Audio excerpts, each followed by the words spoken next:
Salut les bifs, j'espère que vous allez bien. Bienvenue dans cette nouvelle vidéo, on est un peu serré gros. Donc les bifs, aujourd'hui je suis en présence de Nico, voilà. Tout d'abord les bifs, je voulais lui offrir voilà, le petit t-shirt, voilà, body tan gros. Taille Merci, L, tu vas le remplir, peut-être ouais, ce sera on peut-être un peu verra. long mais Ouais, on fera une belle prise de je masse. pense qu'il va le remplir le bif. Et Vraiment merci gros, gros. de rien, Merci frérot, je de rien t'applaudis. gros. Bon les bifs, voilà, je suis en présence de Nico, j'ai de la chance, il habite pas loin de chez moi les gars. Donc aujourd'hui il est venu pour faire une vidéo les gars, pour vous montrer un peu ce que c'est que la force athlétique, le powerlifting, voilà. Donc Nico a fait des compètes, voilà, il va vous expliquer un petit peu ses résultats, etc. Ouais, donc moi j'ai fait de la force athlétique. Donc la force athlétique, c'est tout simplement des compétitions qui consistent à faire du squat, du développé couché et du soulevé de terre. 3 mouvements, les gars. Les trois mouvements. Donc moi j'étais en catégorie de moins de 66 kilos en sub junior, où j'ai terminé champion départemental en force athlétique, donc Pas-de-Calais, du Pas-de-Calais. du Pas-de-Calais. On est là, les gars. On Quel est là, chi, on on est est là. là. On représente. Voilà. Juste ensuite, j'ai fait donc des compétitions de développé couché, donc là où j'ai vraiment eu le plus d'expérience. Donc là, j'ai terminé champion départemental, champion régional et interrégional. C'est pas mal, hein. Donc Putain. la meilleure barre que j'ai faite à l'entraînement pour un poids de 64 kilos, c'était 112,5.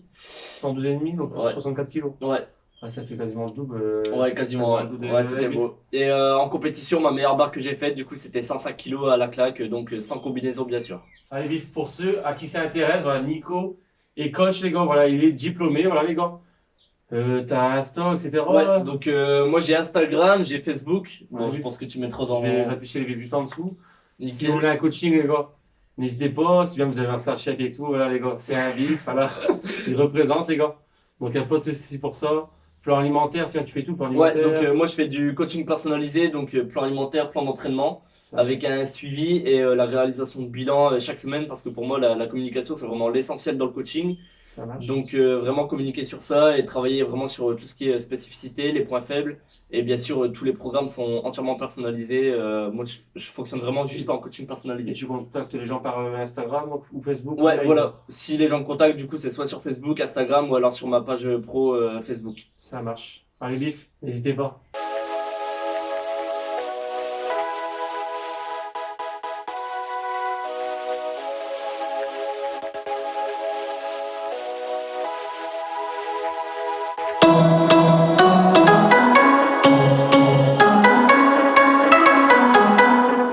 Bon, les bifs, avant de parler un peu de la force, tout ça, les bifs, donc je vais demander à Nico, voilà, à quel âge as-tu commencé la muscu et Ouais. à quel poids voilà, tu avais au départ et quel poids aujourd'hui? Ouais, donc moi j'ai commencé la muscu il y a maintenant 3 ans en salle. Je suis parti d'un physique de 49 kilos Mhm. et là je suis monté au maximum à 73 kilos en sachant que mon objectif du coup ça serait de monter donc à 83 kilos cette année. 83 kilos, d'accord. Ouais, Donc là, de 49 à 72. 73, ouais. 73, ça te fait quoi? 24 kilos alors, Ouais, putain, c'est ça, ouais, en 3 ans. 24 kilos, les bifs, que du muscle, hein, par contre, c'est ça? Ouais, ouais, Que il du y a, muscle. y a pas un pet de gras. Ah, ça va.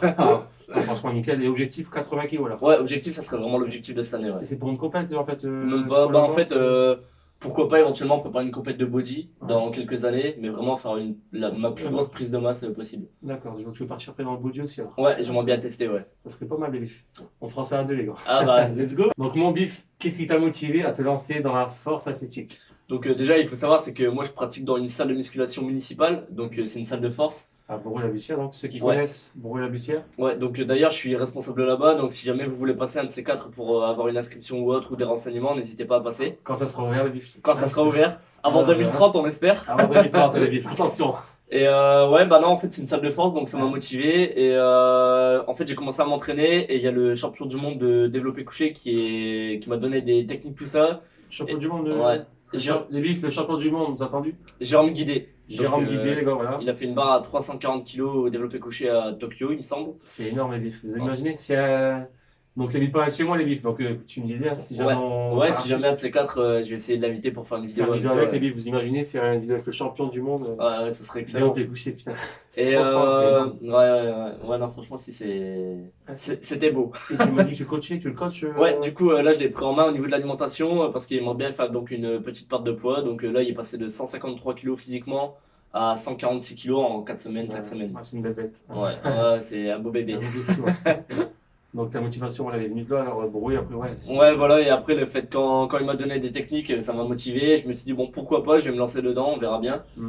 Et puis, j'ai toujours aimé avoir cette pratique du sport en mode compétition. Ouais, c'est pas mal. Hein. Et puis, bon, ça m'a plu, et après, je me suis vraiment spécialisé en développé couché, même si c'est pas forcément mon point fort. Ouais. Bon, en gros, je vais te demander, pour ceux à qui ça intéresse, comment ça se passe dans une compétition de force athlétique? Ouais. Comment ça se passe? Donc, tout simplement, on arrive le jour J, donc en général, on fait des petits déplacements. Nous, on le fait avec le club, donc ça, c'est vraiment cool. On part tous ensemble, on arrive, on se pèse, Ouais. donc on a 1 heure de pesée. En fonction de ça, on est dans une catégorie.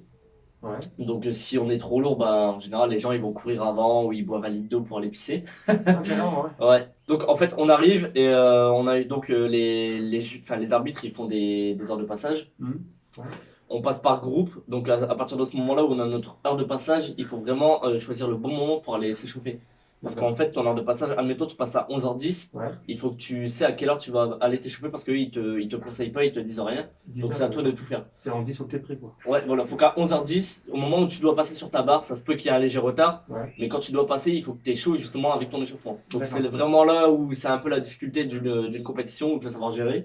Et avant, t'as un banc à dispo et tout pour t'échauffer? Ouais, il y a une zone en général spécifique à l'échauffement, donc là où on va s'échauffer. Je congestionne. Ouais, voilà, c'est ça, ouais. Et toujours bien s'échauffer, mais sans se cramer pour faire les barres après. Ouais, Tu vois, ça c'est un peu compliqué pour les compétiteurs. Du coup, tu conseilles quoi alors Moi, ce que je faisais, c'est qu'en général, je m'arrêtais 15 kilos avant de faire ma première barre. Ouais.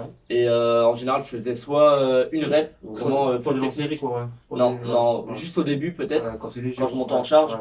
Admettons, quand je m'approchais de ma barre à 105, ma dernière barre c'était peut-être 95 et je faisais juste une rep. Ou alors 90 et je faisais un double à la claque. Ça marche. Et gros, voilà, niveau barème. Donc, comment ça marche niveau barème, tu vois? Donc, comme moi, là, les vifs 87 kg, voilà. On va regarder monter, ça. regardez. Donc, les vifs 87 kg, 30 ans. Ouais, donc Dis-moi un peu. toi tu seras en senior. Je serai enseignant, les vifs. Vous avez vu? Donc en senior, tu seras en moins de 93 kilos. Ouais. En sachant que en fait, c'est soit tu seras en moins de 83 ou en moins de 93. Ouais. Donc pour toi, comme là, tu aurais 4-5 kilos à perdre, le mieux, ça serait de rester en moins de 93 et de remonter du coup à 92 pour être plus performant. Ouais. C'est comme ça que nous, Ouais. on gère entre Ou aller en guillemets. dessous, c'est 83 en dessous, non? Ouais, c'est 83. Je Mais pense en sachant que si ouais. tu perds du poids, tu perds de la perte. Super, ouais. Donc ça, c'est un J'ai peu... déjà perdu, là. C'est un peu un dilemme. Ouais, ouais. Donc en moins de 93, par exemple, pour que tu aies un niveau régional, il faudrait que tu valides une barre à 112,5 à la claque. 112,5? Ouais, pour avoir un niveau régional. Donc à la claque, c'est-à-dire que tu prends la barre, tu attends les ordres de l'arbitre, Ouais. il te dit start, tu descends. Ça marche. Tu as une pause en général de 1 à 2 secondes en fonction des arbitres. Ouais. Et ensuite, il te dit presse, C'est du presse et tu vois. pousses, t'attends et rack. D'accord. Voilà. Donc, les vifs 112,5. Pour avoir un niveau France, il faudrait que tu passes une barre à 175. Putain, les vifs, vous avez vu ça, la différence? C'est Ouais, la différence, elle est énorme. Et moi, par exemple, en junior, si reste en moins de 83, Junior, c'est ce que l'âge? 23 ans. Junior, c'est 23 ans. Junior, c'est et à partir de quel âge? À partir de 18 ans. Vous faites majeur. Ouais, à partir de 18 ans. Avant 18 ans, c'est sub-junior. Ah, tu peux commencer à rendu comme Ouais, ça. voilà, c'est ça. Donc, et c'est à partir de 16 ans, en sub-junior ou... À partir de 16 ans, sub-junior, il me semble. Ouais. Moi, je l'ai fait, j'étais vraiment à la limite de 18 ans. Ouais. Donc, les livres, vous avez vu, ceux qui veulent commencer de bonne heure, à partir de 16 ans. Vous pouvez, ouais. Il y a des athlètes là au championnat de France, etc., qui sont en sub-junior et c'est des Ah, machines. je savais pas, tu vois. Ouais. Et par exemple, pour revenir à mon cas, du coup, à moins de 83 kilos, parce que je souhaite aller à 83. Ouais. Et du coup, il faudrait que je passe une barre à 87,5 pour la région. Ouais, Bon, ça, c'est des séries de déjà 10. facile, ouais. Et ensuite, il faudrait que je passe une barre à 132,5 donc pour Ouais. les... Ouais, il y a moyen. Il y a moyen. Hein. Pour les France. Donc moi, mon objectif, c'est vraiment ça. C'est avant 23 ans, essayer d'aller au championnat de France D'accord. pour avoir le niveau France. Après, Et France, c'est 130, tu dis ça? 132,5. Ça va, en sachant que ça, c'est les minima. Donc il y a des gens qui arrivent, ils montent 150, 160. Ah, Donc la victoire, elle est compliquée, on va pas se mentir. Mais derrière, on a le niveau France. mais c'est bien que tu le fasses déjà, voilà, avoir Ouais. le niveau, voilà. Moi, Voilà. moi, je sais que voilà, 175, les livres. Il faut Mais par contre, il faut la faire. régional, 102e heure, voilà, je pense. Au régional, ça peut se travailler. Donc ça, aussi bien les bifs, on fera une vidéo. Ouais. On l'avait dit, on fera une vidéo sur le développé couché, les gars. Voilà, les techniques, etc. Le pontage et Voilà. pareil, on essaiera de faire de la perf dans l'home gym de Teddy. Il va tout faire voir, les gars. Vous allez voir. Et voilà, je ferai une perf régionale, les gars, 102,5 pour vous. Voilà. Et puis moi, j'essaierai de faire une perf assez haute. Hein, on verra, Max, on, max, on verra le ouais. max. Je pense que ça peut être jouable dans le sens où à 64 kg, j'avais sorti une barre à 112,5. Ouais. Si je fais 83 kg, je pense qu'une barre avec 20 kg de plus en 3 ans, en sachant que j'ai 20 ans, ça peut se faire. Ouais. Ça peut se faire, hein. Donc on croise les doigts. Ouais.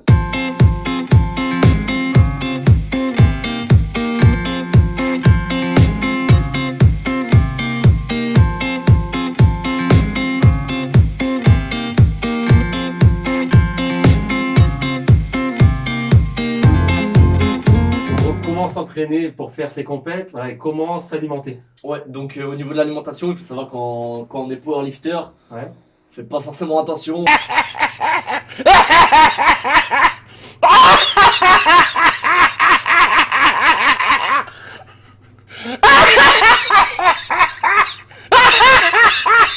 On mange, on est en surplus calorique pour vraiment avoir de la perf. Je pense que la plupart de ça, voilà, faut bouffer les gars. C'est pour ça qu'on voit rarement des powerlifters assez secs, Ouais. même dans des catégories de moins de 66 kg, ils ont rarement des veines ou autres. Bon, ça arrive, hein, bien Ouais. sûr, mais vraiment les plus grands powerlifters sont rarement secs. Pour quoi. la force et les gars, Ouais. quoi, c'est des... Et après, au niveau de l'entraînement, tout ce qui favorise la force, donc vraiment alterner de la série courte, mais aussi du coup faire des exercices d'assistance, ça aide vraiment pas mal. assistance. Je pense par exemple, un exemple concret, le soulevé de terre, Ouais. on peut le travailler avec du rack pull en assistance, donc pour vraiment travailler que la partie haute et vraiment être plus performant du coup pour le verrouillage du soulevé de terre. D'accord. Et sinon, en technique d'entraînement, tout ce qui est 5-5, 3x5, il y a tellement de techniques en force que... Sinon, voilà, vous allez voir. Ouais, sinon, vraiment, si vous avez des questions ou autres, n'hésitez pas. Du coup, je réalise aussi des programmes du coup, pour la programmation pardon, de force. Oui, ceux qui veulent pas partir en compète, ils peuvent faire aussi des petits programmes, hein, vous allez le voir. Je remets sur Instagram juste ici, voilà. N'hésitez pas les bifs. Donc, gros, quel conseil tu peux donner à tous les bifs qui nous regardent, débutants dans ce domaine, je pense, ceux qui veulent se lancer dedans, quel conseil tu peux leur donner? Bah déjà, moi, le premier conseil, c'est de le faire pour le plaisir, de faire la compétition, pas forcément de l'aborder en termes de performance. Il faut vraiment prendre du plaisir à ce que l'on fait, en sachant que franchement, c'est une très bonne expérience à faire, parce que vraiment, savoir gérer la pré-compétition, le post-compétition nerveusement, c'est quelque chose vraiment qui peut être intéressant. Ouais. Premier conseil, c'est la technique. Franchement, il faut pas avoir trop d'ego, il faut vraiment savoir avoir une bonne technique. Moi, j'ai perdu du temps, notamment, je faisais des bonnes barres. Et en fait, avec la technique, je me rendais compte que je devais redescendre. Et ensuite, ça me faisait progresser plus vite. Donc, la technique avant tout. Savoir écouter son corps pour éviter de se blesser. Savoir ses limites quand même. Faut pas trop pousser le bouchon trop loin, quoi. Pas forcément aller tout le temps à l'échec, même Ouais. si c'est de la force. Il faut savoir vraiment s'entraîner intelligemment. Ouais. Ouais. Bon, je vais te demander, gros, quels sont voilà, tes objectifs cette année, et puis à long terme, quoi, quels sont tes objectifs? Moi, mes objectifs, du coup, ça serait vraiment là, pour cette année, d'avoir mon meilleur niveau physiquement. Donc, comme j'ai parlé au début de la vidéo, essayer de monter vraiment le plus haut possible en poids en restant propre. 83 kg pour 1m72. Donc, ça serait cool. Après, au niveau de la performance, cette année, j'ai pas forcément d'objectif de performance. Par contre, j'aimerais bien, du coup, aller chercher une barre du coup, à 132,5 pour le développé couché avant mes 23 ans. D'accord. Pour avoir le niveau France. Au niveau France, ouais. Et par contre, après 23 ans, je vais vraiment essayer de partir dans le body. Donc, essayer après que t'as fait ça, de partir et vraiment pour avoir de l'expérience. Ouais. Je pense que c'est un truc qui peut être cool à faire en sachant qu'une compète de body, c'est encore plus compliqué qu'en force. Les rebonds glucidiques, etc. Voilà. Puis c'est bien que tu mélanges pas tout, tu vois. Tu peux pas faire les deux, tu vois. Moi, vraiment, faire non. Force Vraiment faire de la force et du body, c'est ce qu'on appelle du power building. Ouais, et c'est compliqué. Enfin, franchement, c'est compliqué de faire les deux. Après, quand on fait du body, on fait encore des cycles de force en fonction de comment les gens s'entraînent. Ouais. Donc ça, c'est assez cool. Et puis on verra ce que ça donne. Non, t'as raison, franchement, chaque chose dans son temps, je veux dire. Moi, j'aime bien. Mon but, c'est vraiment de diversifier en tant que coach, d'être tout simplement dans le concret, et de savoir de quoi je parle et de maîtriser du coup les différents sujets, quoi. Donc compète de force, compète de body. Ouais, vas-y, ouais. Et puis on verra. Et si je passe la barre à 112, je partirai au régional. Et pourquoi pas. tu t'inscris à mon club et puis on y va. Voilà, on verra ensemble, vas-y. Et il m'a dit, peut-être un jour même en body, moi, j'ai jamais fait non plus, tu vois. Ouais, non, mais ça, j'ai 30 ans après, tu vois. Mais bon, il est jamais trop tard pour faire une compétition. Si je peux quand même m'améliorer physiquement, tu vois. Voilà. Il est jamais trop tard. Après, c'est sûr qu'en pratiquant naturel, les compétitions sont un peu plus compliquées. C'est sûr, mais bon, mais c'est l'expérience, le plaisir, et voilà, c'est dire, je l'ai fait, je me suis fixé un but et. T'es sûr de. Vous me voyez les bifs. Et j'ai tout donné, quoi. C'est vraiment, moi, c'est vraiment le but final, quoi. Ça marche. Allez, bifs, vidéo terminée, on rigole bien, les gars. On a bien rigolé, ouais. Donc les bifs, prochaine, pas peut-être la vidéo là, mais une prochaine vidéo, donc on fera ensemble un training, ensemble PEC, et donc voilà, on vous parlera du développé couché, voilà. Donc notamment à travers les différentes techniques, donc le pontage, c'est vraiment une chose qui est énormément utilisée dans les compétitions de powerlifter, et toute la partie technique, les erreurs que l'on peut éviter. Je connais pas, donc. Et t'apprendras, voilà, pas de soucis. Et puis vraiment les erreurs techniques qu'on peut éviter du coup quand on est débutant. Et puis on essaiera de faire de la perf du coup dans son home gym. Voilà, home gym de bif, les gars. Il n'y a pas de soucis, ça va le faire. On vous montrera les petites shapes, les petites shapes de bif là. On pourra faire un petit posing éventuellement. Congestion là. Ouais. Bon allez bif, la vidéo est terminée, on n'en peut plus les gars. On peut pas vous dire, mais lorsqu'on me dit des choses un peu, que ça part en cul, gros. Bon, les bifs, n'hésitez pas à mettre un commentaire, un like, les gars, pour soutenir. N'oubliez pas, les bifs, pour être bif. Mangez du bœuf. Et on vous dit, Salut les bifs!